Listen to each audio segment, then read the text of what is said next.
Bueno, buenas noches para todos. Espero que se encuentren muy bien. Nos encontramos abarcando el tercer encuentro sincrónico de nuestra asignatura de gestión financiera.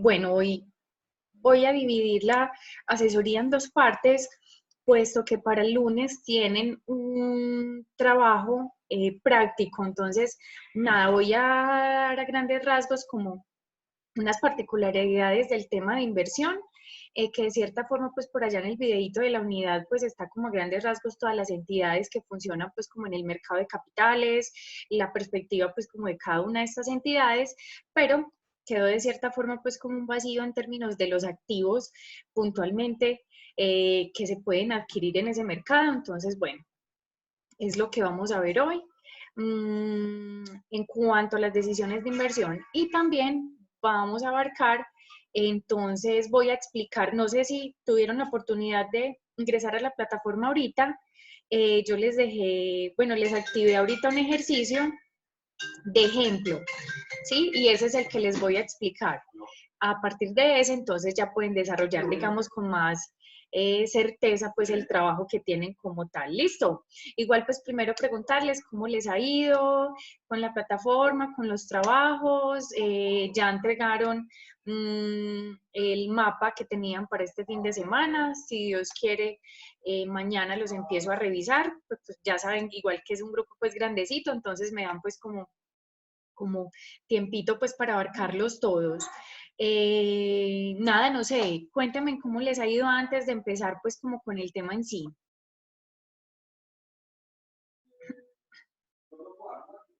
Profe, Hola. ¿cómo le ha ido? ¿Qué me cuenta?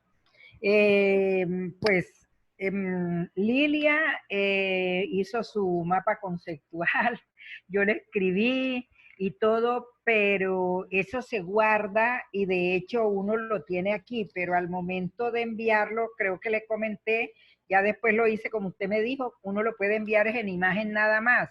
Ujú. O sea, él no guarda de otra manera, ¿cierto? Para enviárselo a usted que Es que depende de la aplicación que hayas utilizado. Hay unos que sí se dejan Temac ver, Tool, mm, Temac Tool. pero sí es raro porque de hecho yo la tengo, la Ajá, herramienta la tengo en mi computador, y pues cuando ustedes me mandan los trabajos en esa herramienta puntualmente, sí me abre. a usted. Por lo menos yo que se la envié, a mí me la guarda acá en el computador, yo la abro, pero cuando la fui a descargar me sale como imagen en el espacio del archivo del examen, del trabajo, para enviar la Sí. tarea. Sí, Mm, así es. sí, no, no hay problema. O sea, lo Ah, importante bueno. es que cumpla pues como con las características en términos del desarrollo de un mapa conceptual y el contenido pues determinado. Pero de hecho, pues algunos me escribieron que si era necesario en uno de esos programas, y no necesariamente. Era solo pues una propuesta, además porque quedan pues muy bonitos y muy organizados, pero no necesariamente tenía que ser por ahí. Pero, y lo que te digo, que lo hubieran hecho en cualquier herramienta y lo hubieran tomado pantallazo y como imagen me lo hubieran mandado, tampoco hay problema. Ok, bueno, creo que no más. Entonces vamos a entrar entonces en detalle al tema de hoy. En términos entonces de las decisiones financieras, pues finalmente, desde la perspectiva, digamos, de una organización, pues ya sabemos que cuando se tiene de cierta forma un dinero, eh, digamos, sobrante, por así decirlo, ¿cierto? Entonces, utilidades acumuladas, rendimiento de periodos pasados o rendimiento extraordinario de alguna otra inversión que hace de cierta forma que se tenga mayor efectivo. Miren, si bien ven aquí, cuando uno habla de dicho capital de trabajo de las organizaciones, está casi que enfocado en términos del corto plazo, ¿cierto? Entonces, lo que se tiene en términos de activos, tanto como de pasivos. Y pues, ¿qué tanto se cubre el uno al otro, ¿cierto? Obviamente desde el activo al pasivo, que son mis deudas. Sin embargo, por allá entonces en esos activos, miren que encontramos efectivos, valores negociables, cuentas por cobrar, inventarios, lo que finalmente implica pues dinero circulante, ¿cierto? Encontramos digamos que esa parte de capital de trabajo es corto plazo y lo vamos a ver reflejado, de hecho, en la actividad que ustedes tienen para este fin de semana. Por eso, de hecho, voy a abarcar como el ejemplito a grandes rasgos para que no tengan, digamos, mucha confusión. De hecho, las fórmulas de capital de trabajo son sencillas, de cierta forma. Lo que pasa es que, bueno, van a tener otros aspectos, digamos, a tener en cuenta para poder realizar las fórmulas. En términos de largo plazo, ya encontramos, en términos de activos, activos fijos tangibles e intangibles, ¿cierto?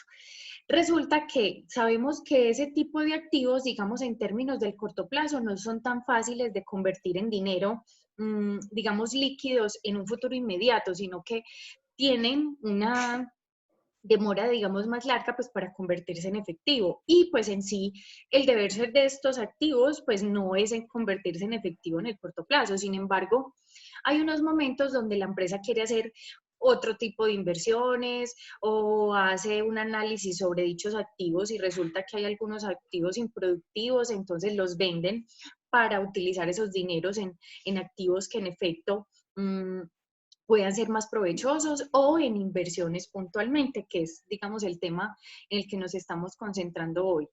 A su vez, obviamente también tenemos la otra contraparte en términos de largo plazo, pues que serán los pasivos, ¿cierto? Y las deudas de largo plazo.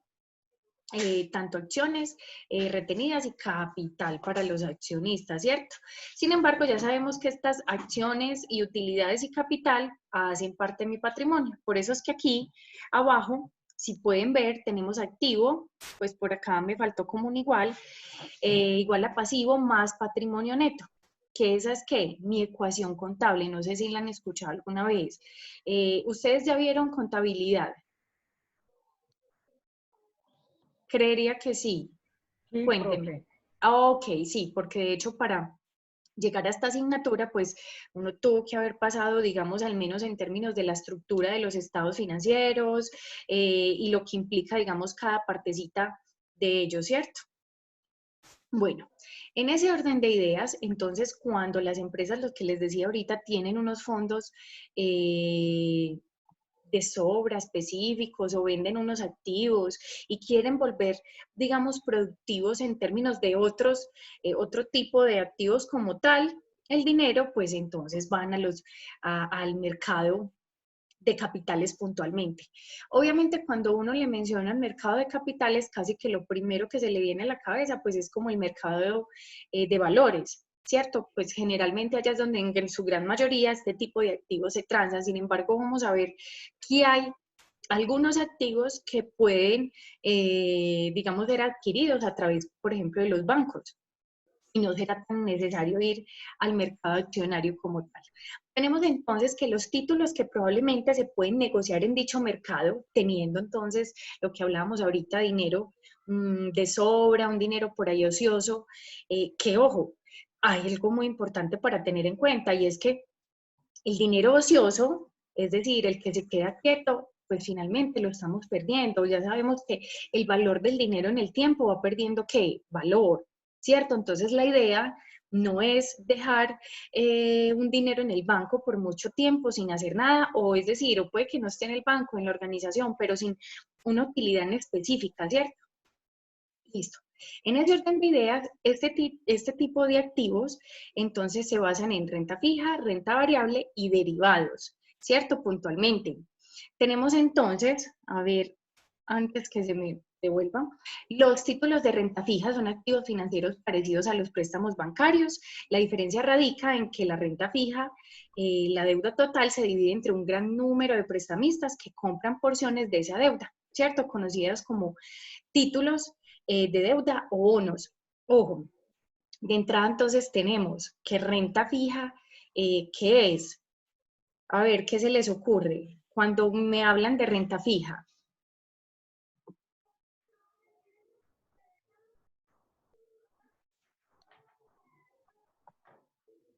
A ver, nadie. Bueno, cuando hablamos de renta fija, entonces es una rentabilidad que digamos desde un periodo cero o desde un periodo inicial que sea adquirido, yo sé de entrada cuánto voy a ganar por dicha inversión, ¿cierto? Esas son las características puntuales de, digamos, los activos en renta fija como tal. Tenemos entonces, ahí, bonos. El emisor de un bono promete devolver el dinero prestado al comprador de ese bono normalmente, más unos intereses fijados previamente conocidos como cupón. Pero ojo, entonces la tasa ya está determinada, el tiempo está determinado y pues obviamente entonces la rentabilidad ya va a estar dada desde el periodo cero, ¿cierto? Tenemos los papeles comerciales, un instrumento de fijación a corto plazo usado y emitido por las empresas que basan reconocimiento de un crédito comercial por parte del deudor. El motivo de, digamos, de esta emisión de papel comercial es conceder al deudor un mayor plazo para el pago de la deuda comercial. Ojo, es decir, que entonces los que adquieren los papeles comerciales casi que son los que están pagando entonces de cierta forma la deuda y digamos, a través de este mecanismo es regresado los dineros a esas personas que cubrieron ese endeudamiento a partir de esta herramienta o metodología, pero también bajo unos intereses Sí. principales. Hola. Ay, lo voy a poner así mejor. Hola, ¿alguien iba a hablarme?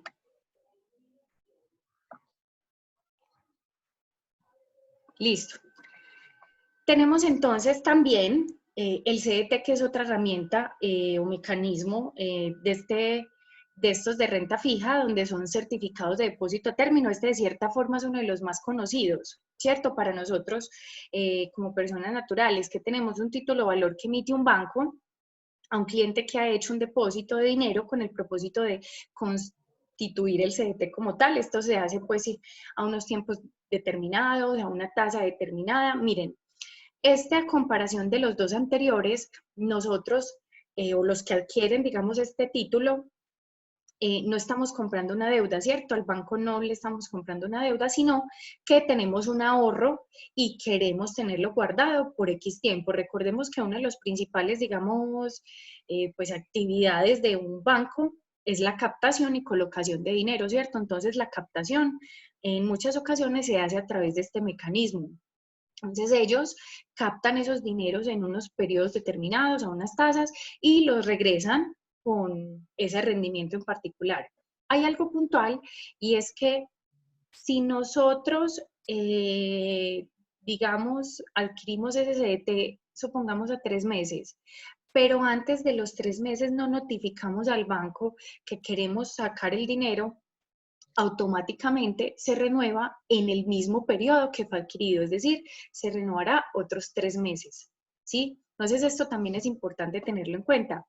Miren, cuando hablamos de tipo de activos, digamos, no son muy atractivos en términos de que, ojo, como la renta es fija, digamos, el tipo de riesgo no es muy alto, entonces, digamos que esas tasas no suelen ser muy interesantes o muy altas, ¿cierto? Las tasas no son altas, pero sí tenemos la seguridad de entrada, pues que en un tiempo determinado recibiremos nuevamente nuestro dinero y pues con un interés, ¿sí? Entonces, es importante tener eso en cuenta en términos de la renta fija. Tenemos los test, de cierta forma, de todos los títulos de renta fija, casi que este es, por así decirlo, el más seguro. ¿Qué son estos? Títulos de deuda pública expedidos por el Gobierno Nacional y administrados por el Banco de la República. Estos se hacen con el fin de obtener recursos, el Estado, pues digamos, para sus diferentes actividades. Probablemente en términos de proyectos, probablemente que tenga el gobierno. Estas se trata de emisiones definidas como renta fija y es la nación la que se encargará del pago de los intereses. Entonces, ojo, ¿por qué suelen ser los más seguros? Pues bueno, al menos los TES y los CDTs de cierta forma, porque pues digamos son instituciones demasiado establecidas. A ver, de cierta forma, probablemente uno podría decir, bueno, sin tener en cuenta, por ejemplo, este periodo que estamos viviendo, porque ahí sí nos dimos cuenta que cualquier cosa sí puede pasar, y es que el Estado es muy difícil que se quiebre, ¿cierto? Un banco es muy difícil que se quiebre. Ojo, sin embargo, pues a pesar de esta situación que estamos viviendo, pues ya vemos que no es imposible, ¿cierto? Sí es una posibilidad, sin embargo es muy difícil que eso sucediese. Por eso es que, digamos, de cierta forma esos dos entran entre los más seguros y los test sí que es cierto. Sin embargo, los test no es que se saquen de forma muy común, mientras que los EIT sí están todo el tiempo. Y los TIDIs son títulos de devolución de impuestos. Estos son emitidos por el Ministerio de Hacienda como mecanismo para devolución de saldos a favor originados por el pago de impuestos, los cuales constituyen deuda pública interna y son libremente negociables. De cierta forma aquí es una deuda como tal, pero que se tiene, digamos, con los contribuyentes en términos de devoluciones. Este tampoco es muy común, pero se puede dar probablemente entre empresas, ¿sí? U organizaciones que, digamos, manejen muchos recursos o pues paguen muchos impuestos y demás. Entonces, digamos, para nosotros como personas naturales pues no es muy común realmente, digamos, transarlos. Llegamos a los de renta variable. Estos tienen otra particularidad. Entonces, como su nombre lo dice, ¿cierto? Es un tipo de inversión en la que la recuperación del capital invertido y la rentabilidad de la inversión no están garantizadas ni conocidas de antemano.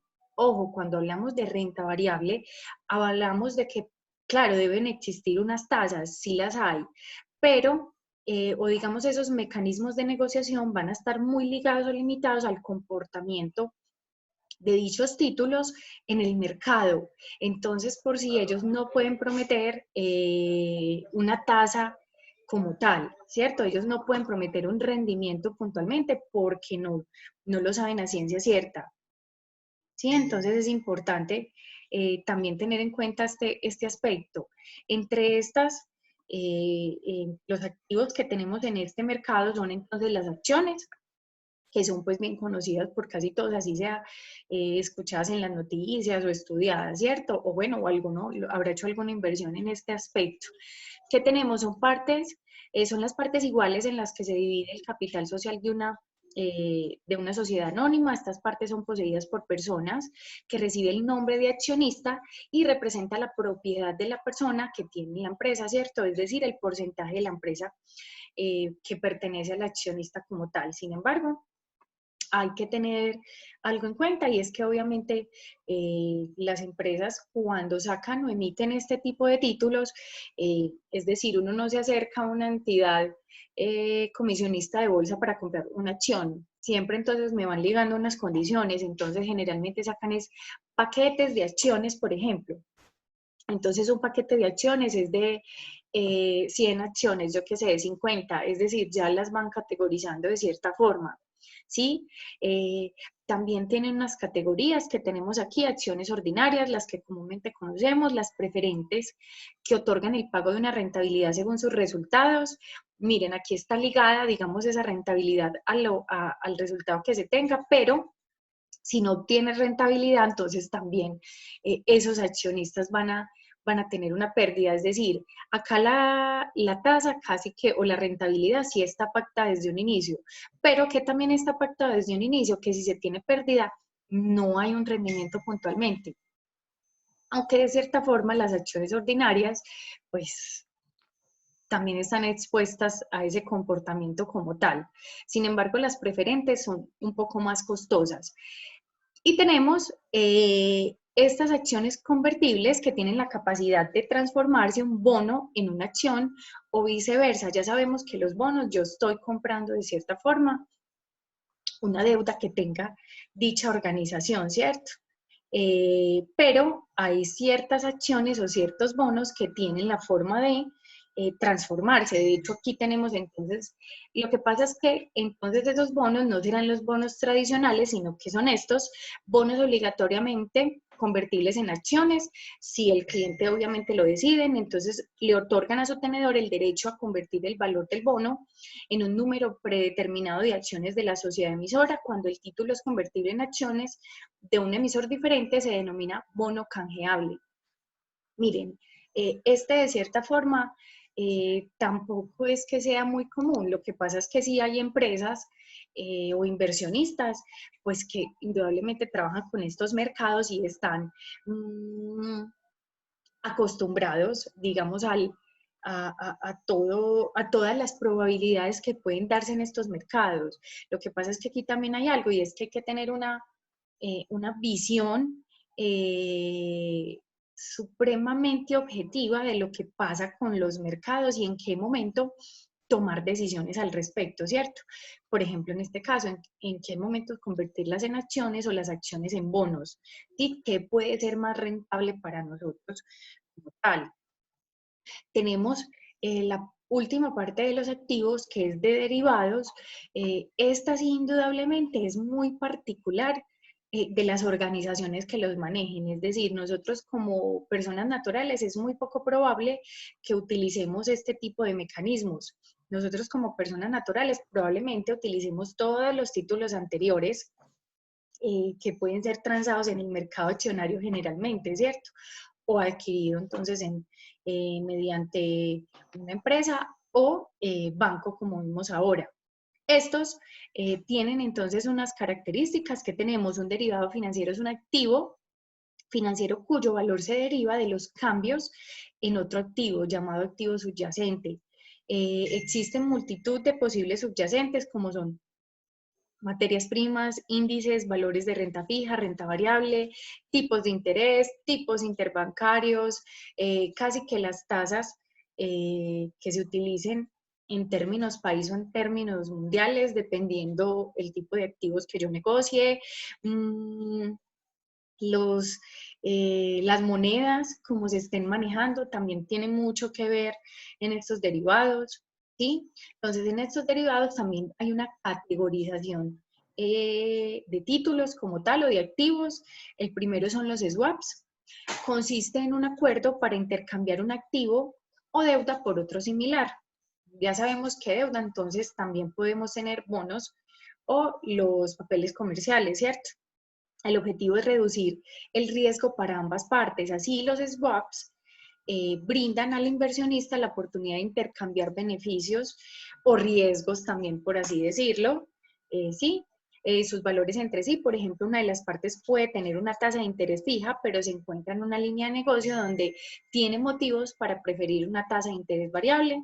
Entonces puede celebrar un contrato de swaps o intercambio con otro inversor y ambos pues se benefician o lo que les decía ahorita, comparten el riesgo, ¿cierto? Entonces es como una mediación.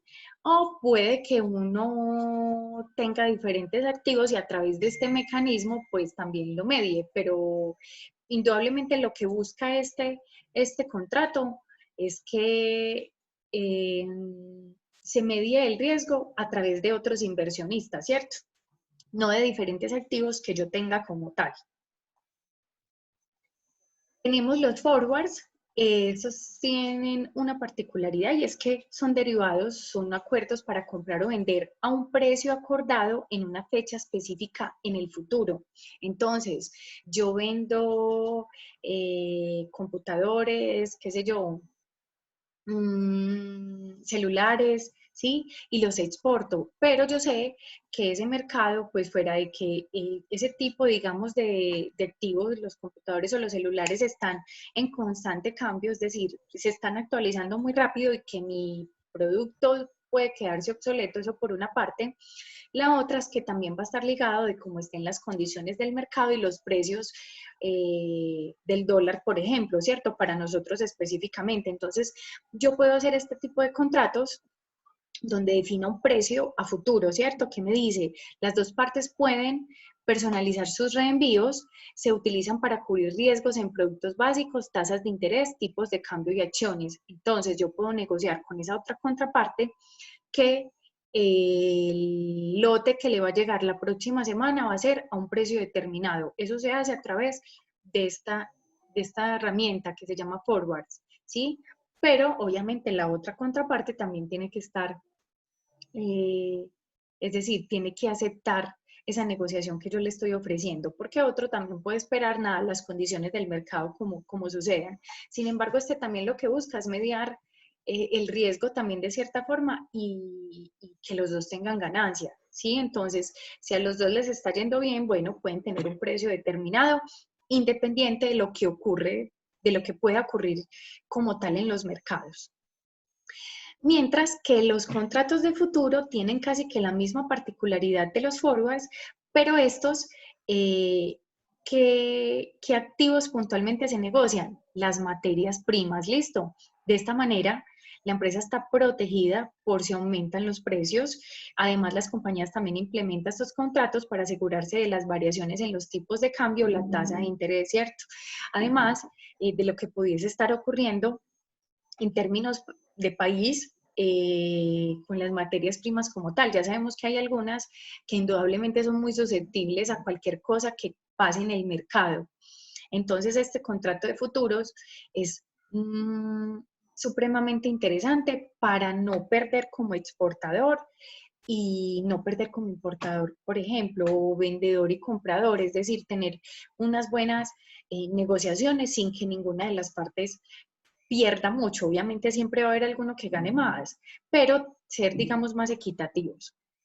Pero aquí también tienen que estar las dos contrapartes, como de acuerdo. Y tenemos la última, que son las opciones. Este es un acuerdo entre dos partes que le otorga a un individuo la oportunidad de comprar o vender un valor a otro inversor. Este sí habla puntualmente de los bonos, las acciones, es decir, cualquier título o valor que yo tenga, puedo, puedo hacer utilizar esta herramienta, ¿cierto? Entonces, hacerlo en una fecha determinada se usan con mayor frecuencia para negociar operaciones sobre acciones, pero también para otro tipo de inversiones, como los bonos, papeles comerciales, ¿sí? Cualquiera que hablásemos, independiente si sea renta variable o fija, ¿sí? Pero hablas de títulos como tal. Entonces, nada, ustedes presentaron eh, su trabajo en términos de las opciones, tipos de inversión, los riesgos de la inversión, pues a grandes rasgos. Entonces, nada, quería como cerrar el tema con estos elementos de, de los títulos que pudiesen ser negociados. No sé si pudieron ingresar a la plataforma para visualizar de pronto el, el ejercicio que les monté. No sé si ahorita lo están viendo. ¿Están viendo el ejercicio? Dice ejercicio, capital de trabajo lleva. Sí, profe. Ok. Bueno, obviamente nosotros no vamos a hablar de EVA todavía porque ese entonces es más, me adelanté con esto porque vi que tienen el trabajo para el lunes, entonces, y era el tema que íbamos a trabajar el martes, entonces igual el martes hablamos de capital de trabajo, pero sí es importante que viéramos el tema hoy. Miren, este es el ejemplo a grandes rasgos. Tenemos, a continuación encontrar un listado de saldos de las cuentas. Ustedes tienen un ejercicio prácticamente igual a este o supremamente parecido. Tenemos entonces estructura del balance general y el estado de resultados para dicha compañía. Ustedes van a tener, al igual que esto, una serie de cuentas de todo, tanto del estado de resultados como balance general. Por eso ahorita les hablaba si ya habían visto contabilidad, o sea que tienen las bases para generarlo. Obviamente no son estados financieros muy extensos, sino cortos. Entonces, bueno, por acá lo que me preguntan, utilidad del ejercicio, que dónde la vamos a ver reflejada. La utilidad.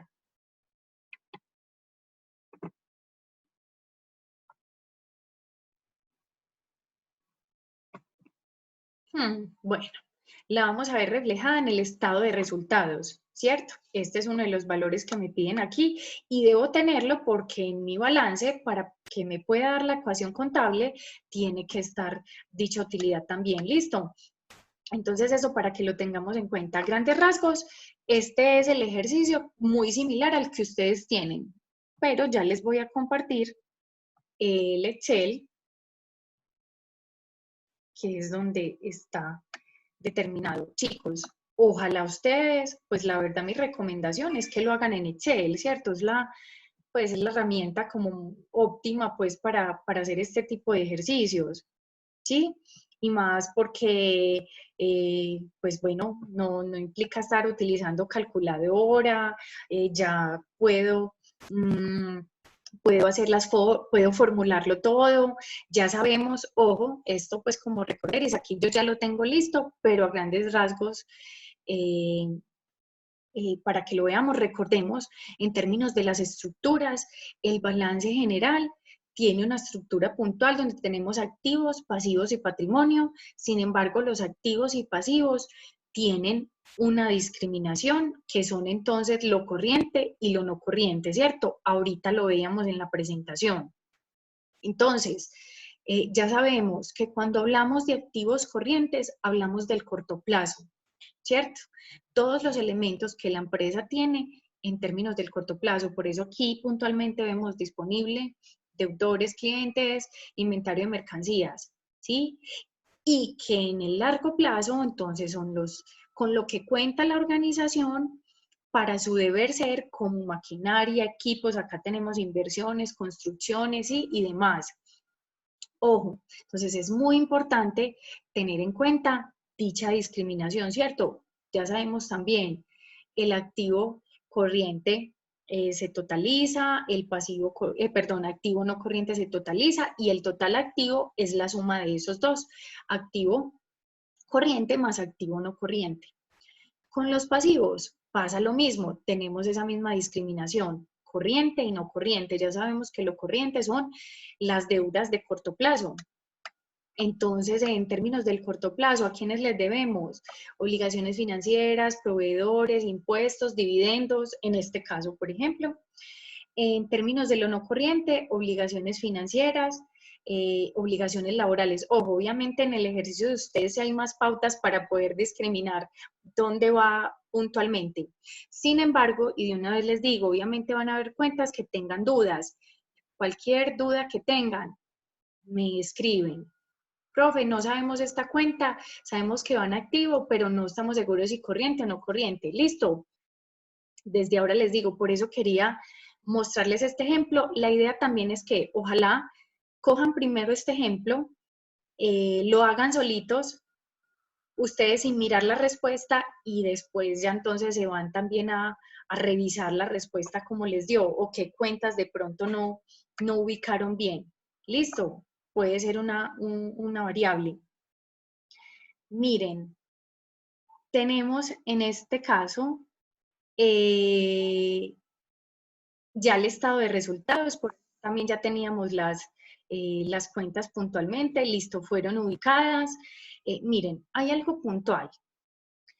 Si ustedes ven aquí, este estado de resultados no tenía impuestos. Resulta que esa empresa puntualmente para ese periodo no lo pagó. ¿Yo cómo me doy cuenta de eso? Recordemos que para eso existe una ecuación contable. Listo. Y que yo entonces cuando aplico esa utilidad del ejercicio en mi balance general, entonces la ecuación contable me debe dar. ¿Cómo es la ecuación contable? Activos igual pasivos más patrimonio. ¿Sí? Por eso es que cuando yo miro acá, yo digo, no, está mal, ¿cierto? Puedo decirlo, no tiene impuestos, entonces esa no es mi utilidad neta, pero cuando me voy para mi balance general y veo que me cuadró mi ecuación contable, eso sucedió para esa empresa. Hay algo que de una vez entonces también les digo, para su ejercicio de tarea, sí hay impuesto, listo, ¿y el impuesto es de cuánto? A ver, ¿quién me dice?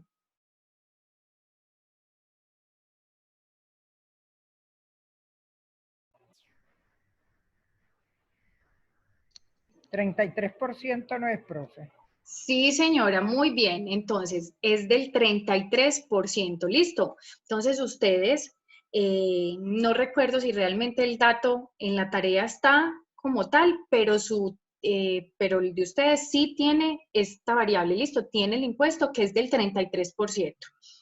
Entonces, sí es importante que lo tengan presente para Profe, que no les vaya a dar otra cosa. Hola. hola, ¿es el impuesto de renta por pagar? No, es el impuesto sobre la utilidad. No, creo que no está. Listo, entonces debe ir.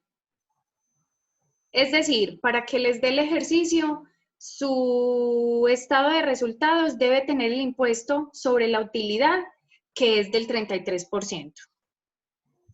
Listo, igual en la tarea les voy a poner esa notica para que no se les olvide. Y lo que les digo, finalmente, ¿dónde lo corroboro yo?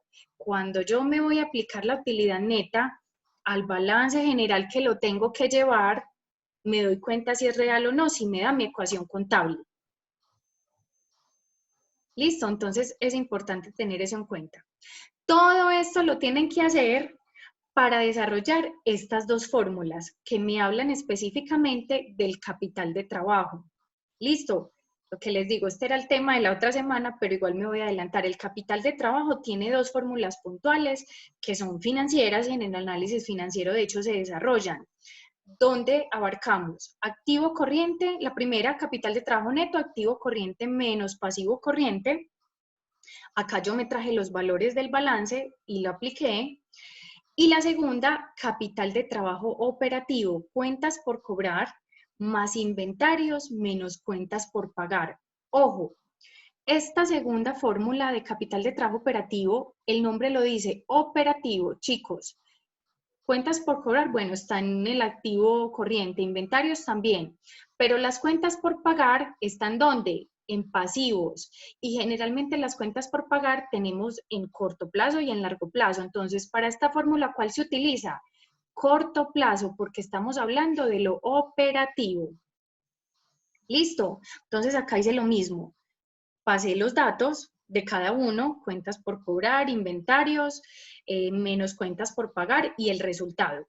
¿Qué me quieren decir esos resultados? Cuando hablamos de capital de trabajo neto, activo corriente versus pasivo corriente es cuánto cubre mi activo corriente, mi pasivo corriente, y me sobra, ¿cierto? Si lo alcanzo a cubrir y me sobra. Eso es lo que quiere decir. Sin embargo, cuando hablamos de capital de trabajo operativo, sí, ya nos queda menos de un minuto, tranquilos, volvemos a ingresar al mismo link, pero ya igual voy a terminar como tal, pero es por si tienen dudas, volvemos a ingresar. Chicos, capital de trabajo operativo, como vemos, habla netamente del operativo. Miren que en términos de activos no me está hablando ni de banco, ni de caja, no. Todo lo referente al operativo